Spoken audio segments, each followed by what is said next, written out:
আজকে যে রান্নাটা করছি এক নজরে দেখলে অনেকেই মনে করবে যে নিরামিষ মাছ রান্না করছি। শীতের শেষ, তাই জন্য একটু বাঁধাকপি অন্যরকমভাবেই রান্না করছি। একঘেয়ে বাঁধাকপি খেতে কিন্তু আর ভালো লাগছে না।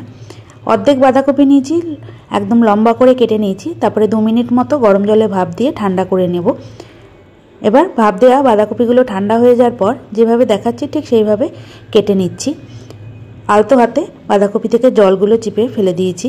এবার একটা বড় জায়গায় নিয়ে নিয়েছি পরিমাণ অনুযায়ী বেসন।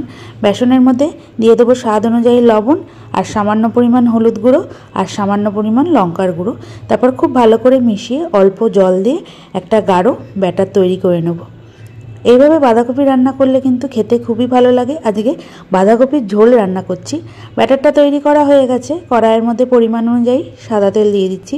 রান্নাটা আমি সাদা তেলেই করব, তোমরা চাইলে সর্ষের তেলেও করতে পারো। এবার বাঁধাকপির টুকরোগুলো বেসনের ব্যাটারের মধ্যে ডুবিয়ে বেশ লাল করে ভেজে তুলে নেব। দেখো তো দেখতে মাছের মতো লাগছে কিনা। বাঁধাকপিগুলো ভাজা হয়ে গেছে। এবার ওই তেলের মধ্যেই 2টো তেজপাতা, 1/2 চামচ গোটা জিরে ফোড়ন দিয়ে আগে থেকে কেটে রাখা আলুগুলো দিয়ে দিচ্ছি। আলুগুলো আলাদা করে ভেজে আর তুলব না, একসঙ্গেই মশলার সঙ্গে কষিয়ে নেব। আলুগুলো ভাজা হয়ে গেছে। এবার এর মধ্যে দিয়ে দেবো মিডিয়াম সাইজের একটা টমেটো কুচি।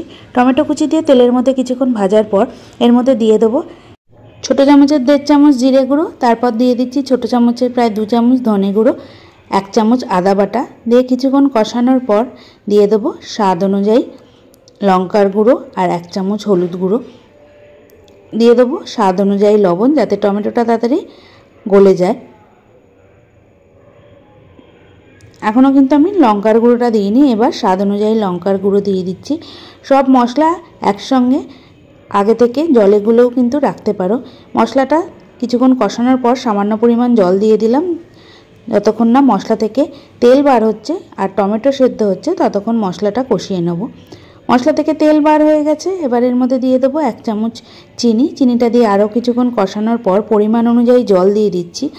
এখানে জলের পরিমাণটা একটু বেশিই দিচ্ছি, তার কারণ বেসনে বাঁধাকপিটা ভাজা হয়েছে।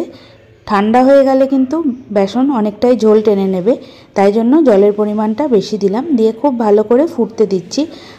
ভালো করে ফুটে গেছে। তারপর মিডিয়াম আঁচে ভেজে রাখা বাঁধাকপিগুলো দিয়ে দিচ্ছি। বাঁধাকপিগুলো দিয়ে 1 থেকে 1.5 মিনিট মিডিয়াম আঁচে ফুটিয়ে নিচ্ছি। দেখো তো দেখতে একদম মাছের মতো লাগছে কিনা। কিছুক্ষণ মতো ফুটিয়ে নেব। বেশি ফুটালে কিন্তু বেসনগুলো ছেড়ে যেতে পারে। এবার ওপর থেকে দিয়ে দেবো বেশ কিছুটা গরম মশলার গুঁড়ো আর 1 চামচ ঘি আর গরম মশলার গুঁড়ো দিয়ে 1 থেকে 1.5 মিনিট মতো ফুটিয়ে গ্যাস বন্ধ করে দেবো। খেতে কিন্তু দুর্দান্ত হয়। তাই একঘেয়ে বাঁধাকপি যদি না খেতে ইচ্ছা করে, এইভাবে একদিন বাঁধাকপিটা রান্না করে নাও। শীত থাকতে থাকতে দেখবে খেতে কিন্তু খুবই ভালো লাগে আর একদমই আলাদা রকমের স্বাদ হয়। আর বেশি ফুটাবো না, তাহলে ঝোলটা অনেকটাই গাঢ় হয়ে যাবে। তাহলে তৈরি হয়ে গেল বাঁধাকপির নিরামিষ মাছের ঝোল।